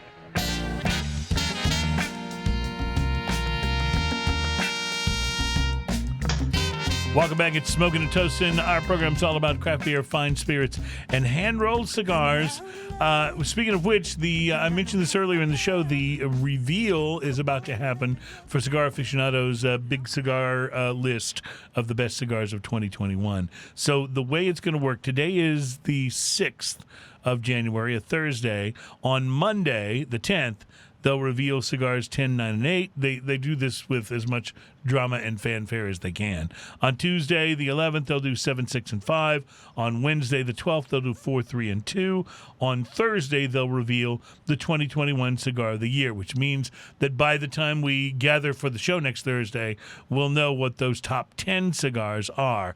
And then on Friday the 14th, they give you the 11 through 25. Same thing that revealed. Whiskey So- Advocate does with the whiskeys. yeah, it's pretty cool. I mean, again, because it has such an impact on the popularity of different brands. It's sort of newsworthy based just on that, and they generally don't pick a bad cigar as number one, So No. we'll be looking forward to seeing what it is. I have no guesses, Ian, as what the cigar of the year will be. I don't even know where to start. No telling. Yeah, I don't even know where to start, but it should be interesting. I do know, however, where to start when it comes to what has become the more popular, really one of the most popular segments on this program. And it's a little something we like to call Drinking News. Drinking news, drinking news. Now it's time for drinking news. Drinking news, drinking news. Now it's time for drinking news. A Florida man with one arm said he had a gator for a pet. When asked about his absent arm, he said, I had to take my gator to the vet. drinking news, drinking news. Now it's time for drinking news. Cheers, y'all. Well, welcome back to Drinking News after a couple of week break, of course, where we weren't doing the show. We remind you, especially those of you who are maybe experiencing your first Drinking News, that our Drinking News stories are things that actually do appear in the media somewhere. They're not stories like from The Onion or from a spoof news site. We do our best to determine whether or not they are real, and they are, in fact, stories that may or may not be about drinking, but are probably always best listened to or read when you've been drinking. Agreed. And certainly we've been doing that today, so the show's back in full swing. And today's Drinking News story is not about a Florida man. It is about something that went down in the city of Las Vegas with a pop star, Katy Perry. Katy Perry was apparently expecting to be thirsty when she debuted her residency performance that was called Play in Las Vegas just a week or so ago. In typical Katy Perry fashion, because we all remember the Super Bowl halftime where she did the left shark, the one that was dancing weird and then fell off the stage, and that whole, you remember that, right? That prompted memes for years, right? So Katy Perry usually does it up with the costumes and all of that. Well, in typical Katy Perry fashion, she pulled out all the stops for the opening night of Play at Resorts World in Las Vegas, where she performed on stage in a variety of wild outfits, including a dress featuring beer cans on her boobs that poured out a beverage. Do we have the photo there, Adam? Yes, I believe the photo That is up. fantastic. Yeah, so it's a whole new use for beer cans. Fans cheered as she stepped out in a silver I didn't think you were sequined... going to say beer cans when you... No, beer cans. Fans cheered when she stepped out in a silver sequined mini dress, complete with the 2 beer cans covering her chest. And at one point during the 90-minute show, Katy Perry sat on a platform on the stage and leaned over a big beer mug and actually used the mechanical bra to fill her glass with beer. So these weren't just decorative beer can boob holders. They actually functioned, you know? It's impressive. Yeah. So, anyway, her stunts didn't stop there. She had a show featuring a dancing toilet brush, a toothbrush, toothpaste, and a plunger, along with a big red singing toilet. I'm not sure what all of this means. I'm not sure if I want to see it, but maybe even just for curiosity's sake, you would have to go. I would want to be able to tell the story. I want to be able to tell my grandchildren. Yes, I saw Katy Perry pour beer from her boobs. Music in 2020. Yeah, absolutely. Somehow, it seems to, and that, my friends, is your drinking news. Drinking news, drinking news. That's our time for drinking news. Cheers, y'all.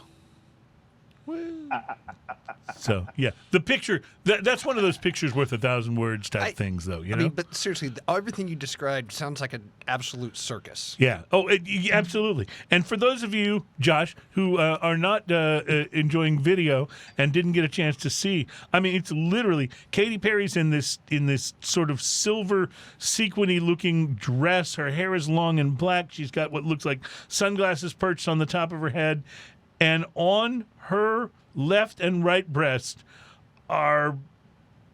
Well, you remember when Madonna did the really pointy bra? Remember that? That was like a big deal? Yeah. Okay, so it's kind of like that, except instead of being pointy, they're beer cans. They're the top of the... It's like... it's like this. She's there with that, just... And then can on the left breast is green. Beer can is useful. Yeah, absolutely. I mean, you got to go with that. Especially if she was able to pour beer. It's like, it's how you carry your beer now. It almost makes her every man's dream, if you think about it, right? Yeah. She can just pour beer. If she managed to store whiskey somewhere else, she'd be like the perfect woman, right? Right. I don't know if you know what I'm doing here. But Well, I I'm see you gonna with go the ahead. piggyback. Yes, So this is remember gonna- when I've that got- was really hard to find for a while? Oh yeah. Yeah. And this was a Christmas gift from a friend of mine who lives around the corner. So you got So, that this Christmas? Yes. Could you rotate that bottle for me?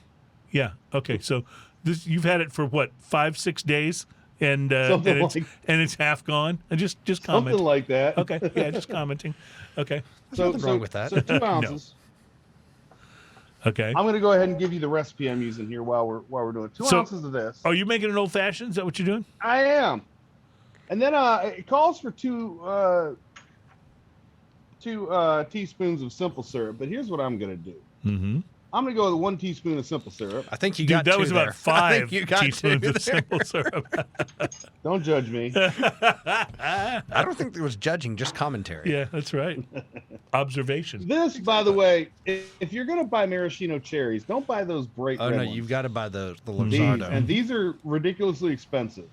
but worth These are it. actually worth every penny, into the realm of stupidly expensive. This is a It's not $22 bottle. But you know what it's like? It's like buying good olives if you're making martinis. yeah, It's the same difference. Yeah, those things. So those instead cherries of the are- 2 ounces of simple syrup, or the 2 teaspoons of simple syrup, I'm going to also do 1 teaspoon of that and then 1 teaspoon of that juice. that's a good. Nice. And then one of these cherries That's a good addition. Mm-hmm. goes into my glass. I like it. Am I forgetting anything? No, I think that's it. Did you do your bitters? Oh, bitters. See, this program's actually educational, right? Right, exactly. Right? We're showing you how to make stuff. Got to do a little bit of bitters. And again, as a classic cocktail, You're going to You stir stir instead of shake. Yep. So I remember when we had Chris Morris, our smoking and toasting cocktail expert, on the show, and he made me realize that martinis, you know, he went through the whole thing how James Bond kind of messed up the martini because a martini really should be stirred, not shaken. So I went to stirring all my dirty martinis, and then we had him on again. He goes, "Oh, dirty? No, you shake those." So I'm now back to shaking A dirty my martini. dirty martini because my wife and I love dirty martinis. But if so. it's so, And if then it's, I'm so if pouring it's it a into my straight up, glass. it's stirred. If it's a straight up, it's stirred. But If it's dirty, you're better shaken. off to shake it, apparently. Okay. and then I'm going to garnish my glass because it's an old fashioned. Right? Oh, I forgot a step. The orange peel. Oh, yes. You must express the orange peel Right. into the drink. Mm-hmm. Then you wipe the top of the glass with it. Right. Give it that good orangey Toss it film. in there. And then you can garnish this glass many, many ways, but I'm going to go ahead and garnish my glass with a cigar Oh, nice there, buddy. Nice. because yeah. that makes the perfect old fashioned. You got that right. And how does that taste? Fantastic. I I did a test run last night and I found that 2 teaspoons of simple syrup is a little too sweet. yeah, Yeah. I would agree. But with a little bit of that maraschino cherry juice, It kind of Instead, it makes kind of gives you a little sour for it and makes dark it makes and it work. delicious. And I don't know if you recognize this cigar that I have here. I do actually. That looks like that Padilla Robusto that I Yeah, put in your pack of cigars for Christmas. Cigar today. Yeah, very nice, very nice. It's a fairly straightforward cigar. It's not hugely complex, but I like the pepperiness of it and the way it kind of unfolds on you as you smoke it. So this AJ Fernandez blend has gotten to be definitely generally getting into the beginnings of medium strength now. Mm-hmm. A little pepper backbone to it, but man, the toast and the sweet and the nuttiness in this and the hint of chocolate and coffee are fantastic all Nice. the way through this cigar. Very, very nice. I love it. I love it. All right, we are going to now finally, because it's been sitting here in my hand for far too long, we are going to now sample this Café del Fuego. It's been barrel aged by 1 year. It is a coffee liqueur. It says True Coffee Liquor on the top. And tell me about where this came from and how it happened. I know about the iron root barrels, So- but how did this originate? So Café del Fuego's owned by Remington Family Distillers. They also make a whiskey and a vodka. So there were Remington Family Distillers as a part of the festival, and as I was talking to them, they were like, it'd be really cool if we could do a barrel-aged coffee liqueur, Fuego. And I was like, ooh, that does sound interesting. I really wanted the barrel after it was done, right? So we could take it back, right. And so it was one of these things. So the owner and I were able to sit down, Mark, and we were like, okay, let's do it. So I drove to Iron Root, picked up 2 barrels that were Jonathan and them had freshly dumped, drove it back down to Dripping Springs, is where they're based, and he filled them. And then our schedules, we filled them in August of 2020. So between schedules and everything, it just kind of, we weren't able to get together or sample it or do anything. Finally, when we did, it was like we got together and he's like, you realize it's been a year since these? He's like, no, it couldn't have been. It's like, yeah. So we siphoned some out of the barrel and we walked into the tasting room. We were just kind of sitting there and we both took a sip and we're like, well, it's kind of disappointing. And because it just tasted like Café del Fuego. So we sat there, we were just talking about other things. And finally I picked the glass up again and went, oh, there it is. And it just needed time, I guess, to open up. After it had sat in the barrel for a year. Yeah. And this is what we ended up with, and it is just fantastic.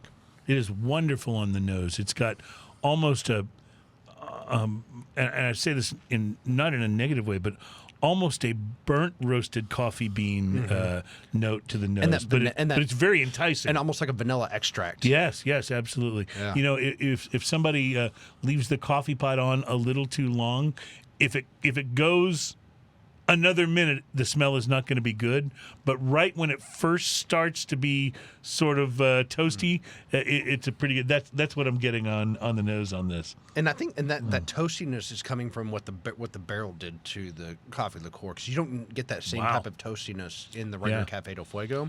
So this is delicious. What is the AB? This is 20%. Oh yeah. So it's 40 proof. It's 40 proof. It's absolutely easy drinking.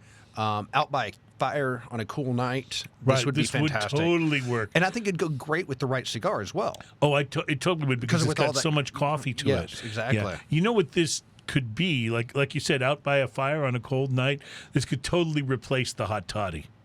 It also, the coffee liqueur also makes a great cocktail called the Texas Revolver, and I'm drawing a blank on exactly what's in it other than whiskey and the coffee liqueur, but the Texas Revolver. I like the sound of it though.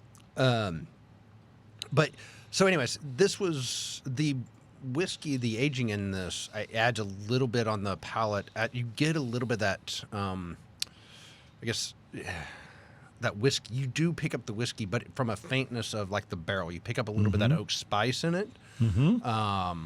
So yeah, there's definitely a little oak spice. Yes. Absolutely. So now we've taken those barrels back to Iron Root, and we are going to put whiskey back in them. I love that you keep like mixing it up. Like it's like, okay, we're not done yet. We're gonna now go put whiskey in this and bourbon in this, and the whole point of collaboration is to have some fun and experiment, right? Well, yeah. And at some point, we're gonna have one that doesn't work out, right? And you're just gonna have to throw it out, yeah, right? But until then, we're just going to keep doing it and trying it. I love it. I absolutely love it. So the ingredients in the Texas Revolver, at least on liquor.com, it says 2 ounces of bourbon, a half ounce of coffee liqueur, 2 dashes of orange bitters, and then whatever garnish you want. Here it says flamed orange peel. See, that sounds delicious. And especially when sipping on this, it sounds really delicious. I was going to say, you could add a little bourbon and a little orange bitters to this, and you got off you go. Yeah. You guys are making me jealous. You get a little bit of that chocolate. Says Mr. I'm smoking one of the AJ Fernandez greatest creations during the show. It's pretty fantastic, I have to tell you. I love it. And by the way, it goes well with the old fashioned. Yeah, I like that. Yeah. So let me ask you this question. The world obviously has changed a lot in the last couple of years with COVID, with the way that people have responded.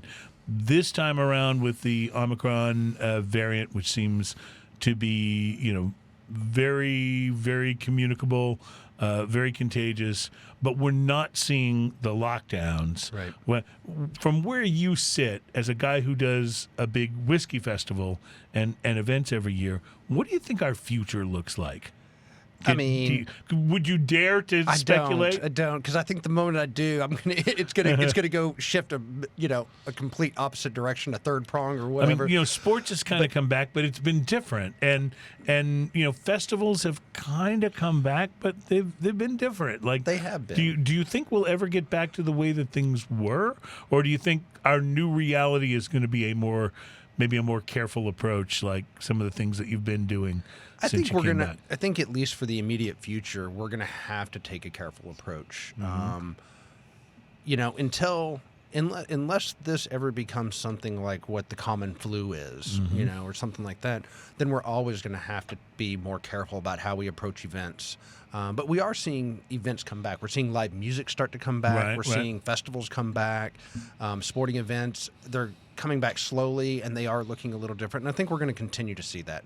At the same time, there are certain events that look like they happened back in 2019. Yeah, I've seen a few of those where people are just all jammed together and you're thinking, wow. But at the same time, we're also seeing people are eager to have that experience again, mm-hmm. and are willing to do it.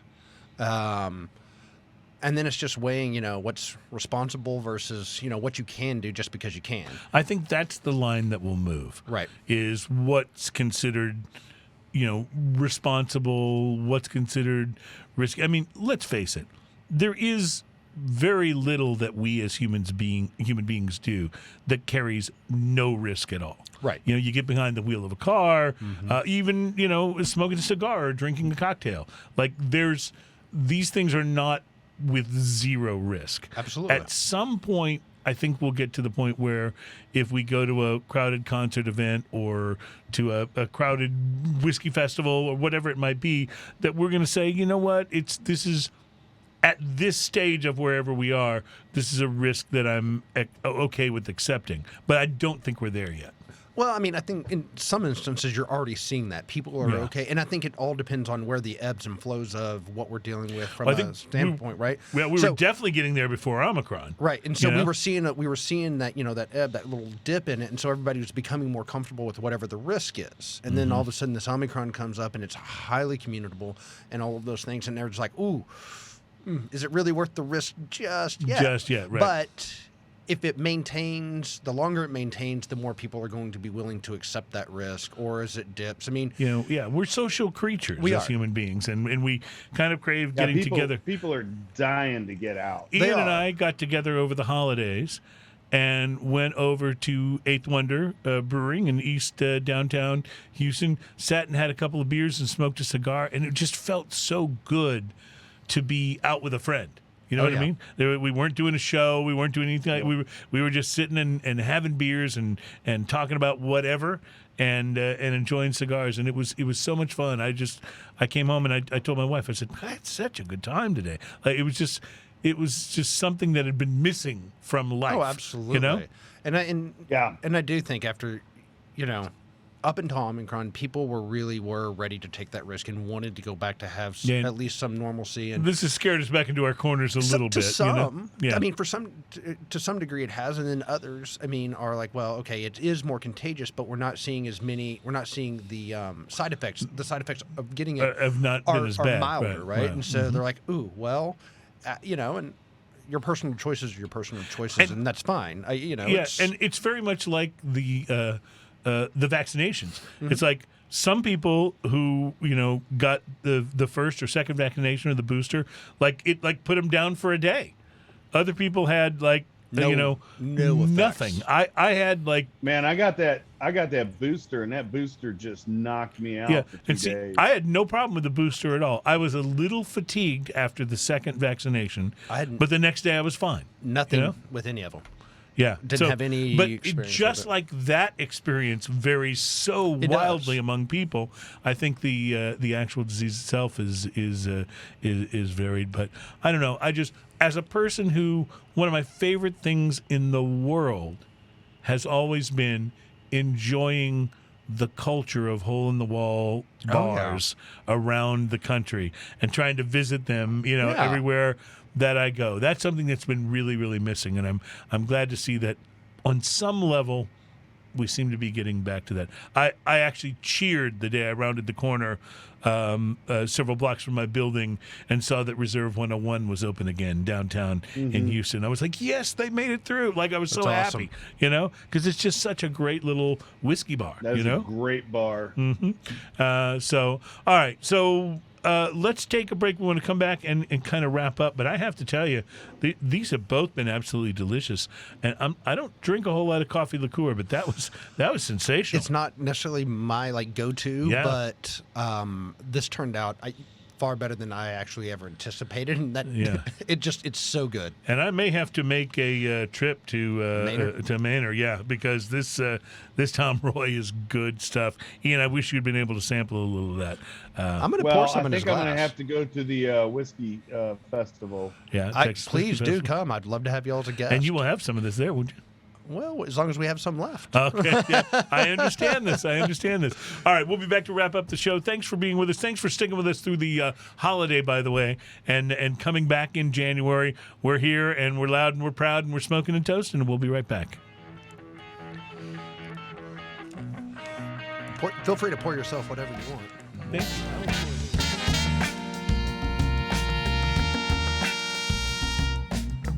Welcome back into Smoking and Toasting. This program is all about craft beer, fine spirits, and hand-rolled cigars.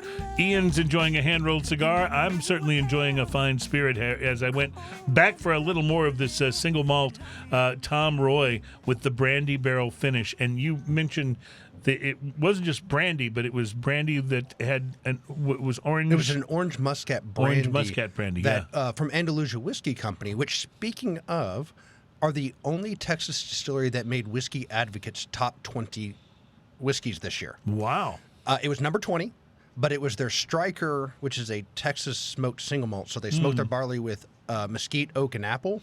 Yeah. But it made number 20 on Whiskey Advocate's list. Well, it's very interesting. Now, Texas whiskey generally does pretty well. Balcones has been represented. Balcones was represented, and then Andalusia. They're the only two that's made Whiskey Advocate's top 20 of the year list. Interesting. Now, there's been tons of articles and things around it because they are well represented across the country. But anyways, you're talking about Whiskey Advocate, Cigar Aficionado, right. same company, Sure, right? Absolutely, yes. So, Ian, I see you displaying your Smoking and Toasting bottle opener there. That's a pretty cool device. This is pretty amazing. Someone gave that to me for Christmas. I believe that was you. Yes, I believe it was. So now see how the cap just falls into that box so you can collect it later. Yeah, I love it. That works. I love it. Pretty perfectly. So you're pouring yourself the Weyerbacher, are you not? I am. Yeah, and this is a barley wine. Tell us about this again, Ian. It's a barley wine. This is from Pennsylvania. This is a barley wine. I'm reporting this cup. Yeah, I think we're having a little lockup with your video, so we'll give it a moment to clear up. I love barley wines. Yes, I know you're a barley wine fan. So at 11%. Yeah. Ooh, that's a nice one then. Yeah. Uh-oh, we frozen? We're back now. We're back. So go ahead and drink. Are we back? Okay, we're back. Yes. I had an unstable connection there for a second. Yeah, we saw you freeze up, but that's okay. You were talking barley wine, noted. And we're good. Yeah. So you've poured the I love Weyerbacher barley wine. Yeah, you're a barley wine type of dude. I like barley wine. It's been a while since I've had a good one, though.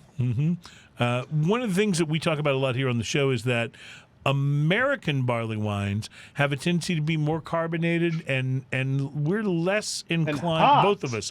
Yeah, more carbonated, more hopped. Both of us are a little less inclined to like them than we are the more traditional European-style barley wines. I don't know that I've had a barley wine that was, like, hopped. I remember them being more, I guess, there's a whole fruity. rash of American-style barley wine, and American-style barley wine is like you take a good barley wine, and you put a bunch of hops in it and ruin it. Sounds terrible. At least Ian's not really opinionated on the subject. It's freaking awful. So what would be a few barley wines you would recommend that we can get here that are good in the States? It's like biting into it's like taking a spoonful of pudding and there's a hair in it or something. It's terrible. It's not good. So, Ian, what barley wine would you recommend if he wants to try out some good barley wines? Would I recommend? Oh man, if you could get in touch with this one, this is fantastic. Unfortunately, there's just not that many barley wines out right now, and I keep searching for them. And most of the ones you find are American style barley wines. Now, if you can find one that's less hop, they're a little more they're better. But the problem is there's just not so many out. If you go to, like, say, a Specs, and you're looking through the beer aisle, look first where the bombers are, because barley wines are less likely to be in cans. I was going to say, they're usually in the bomber style because they're high ABV. Right, exactly. Yeah. And they're a little more expensive, so look for that.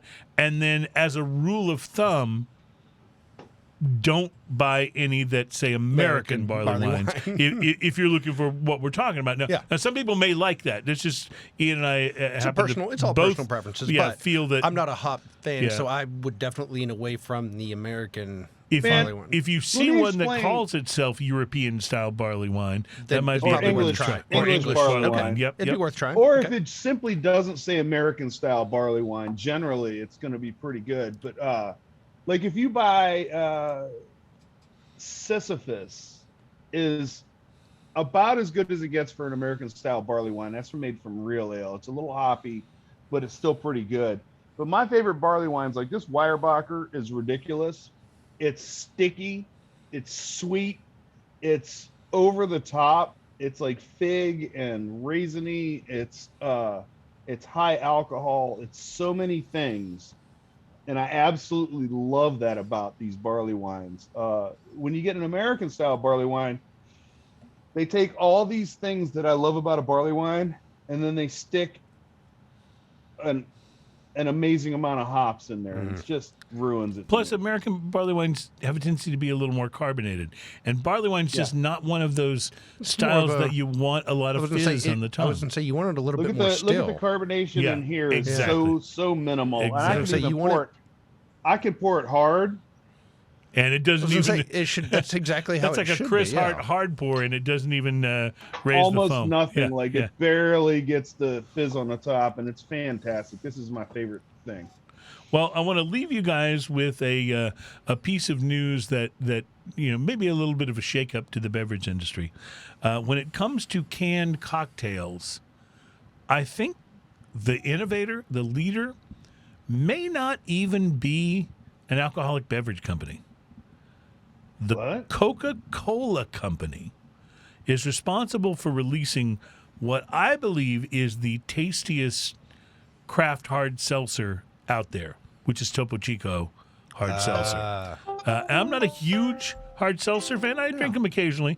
But, man, the Topo Chico to me is head and shoulders above most everything else that I've tried. And you remember, Ian, we've talked about this. The Topo Chico hard seltzer is a winner. You know what the difference is? Tell me. It's that artificial sweetener taste that you get in every single one.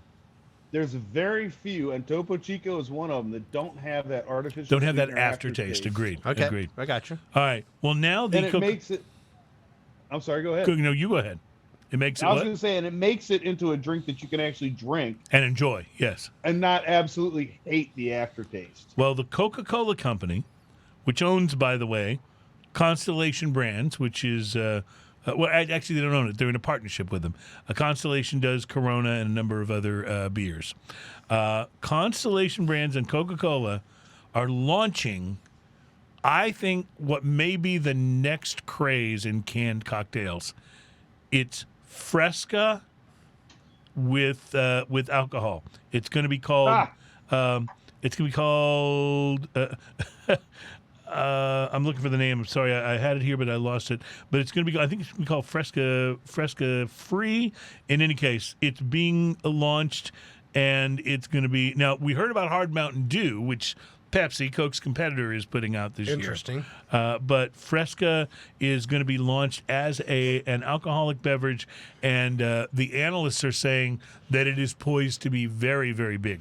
Personally, I really like Fresca. I don't drink them all the time, but I really like them. It's been a long time since I've had one. It was a little overpowering. I guess the flavoring of it was for me last time I had a Fresca. Mixed is what it's going to be called. Sorry, you know what you can do that's actually really good? I buy unsweetened, what do they call it? Carbonated flavored waters, right? I call them, like seltzer, non-hard seltzer, like LaCroix, like a sparkling water, right? A sparkling water, like a seltzer water, but not a hard seltzer, right? if you take that and you simply pour some vodka into it, it makes a pretty damn good drink. That's all you got to do. Yeah. Like it's two parts. It's this and this. And that's it. Well, and it makes a pretty damn good drink. Okay. Here's a big secret for you. Ready? Crystal Light, fruit punch, vodka, and a dash of Topo Chico. It's like the easiest and most delicious cocktail you'll ever make. Because literally you go like about 2/3 of the punch, a third vodka, Topo Chico, done. Pour it over ice. So it's as drunk as you want to get. Right. With a dash of Topo Chico. That's right. My wife does that. She gets the pear vodka. Oh, yeah. With lemonade. And I will tell you, I was hesitant the first time. It was 4th of July, so it was smoking hot, and poured it over ice, and I was like, holy crap. I was like, I can't drink this. This is going to be bad. We should do a whole show, actually, on ridiculously easy cocktails. So, stuff that's just like I'm down with that. A thing and a spirit. Oh, that would be cool. But the Pepsi, or the Mountain Dew hard thing. Hard Mountain Dew. Reminds me of the line from... oh, God. Ricky Bobby, Talladega Nights. Oh, yeah, Talladega Where he's Nights, like, I'm all hopped up on Mountain Dew. Gives a whole new meaning to I'm all... Save me, Tom Cruise. Okay. Yeah, right. Well, listen, it has really been a pleasure having you back on the show again. Give us one more reminder of the date and website information for the Texas Whiskey Festival. So the festival is going to be on May 13th and 14th of this year. Website is txwhiskeyfest.com. And you can get tickets there, right? Tickets go on sale Monday. Okay, perfect. And so, yes, tickets go on sale Monday, and you can get them right there on the website. Awesome. And if there's any left, you can sample some of this Tom Roy while you're there. Exactly. Which is reason enough all by itself to go. I'm just telling you. I mean, this is good stuff. We're anticipating having 30-plus Texas-based distilleries there, or at least 30 there. I mean, nice. In 2020, well, even last year, we had 27 represented. That's great. So I would imagine that we're not going to slide backwards, especially depending. Well, it's all going to depend on where we're at, right? But no, there's going to be a ton of whiskey, cigars. By the way, we're going to have a Balcones cigar project come out by that time, I think. Ooh, this is exciting. Balcones talked to us about that last time they were on the show. Yeah. So we've been working on this for, I guess, years now. But it's, right. I think it's been in development for a long time. Yeah. But we should be out hopefully by the festival and available for purchase at the festival at that point. So cigars, whiskey, food, music. What more could you want? Awesome. It good sounds like a party to me. Well, thank you very much for joining us again. Please know that you're welcome anytime. And Ian, my friend, it's so good to see you, even if it's on a screen. And hopefully you'll be back in the studio with us next week. I'll be back next week, sir. All right. Wonderful. Thank you to Adam on the Wheels of Steel. Thank you to everybody for tuning in. So many of you were on the comments and chat today. I'm just glad you found us again after our slightly longer than planned break. Have a wonderful new year, and cheers, y'all. Cheers. Cheers, y'all.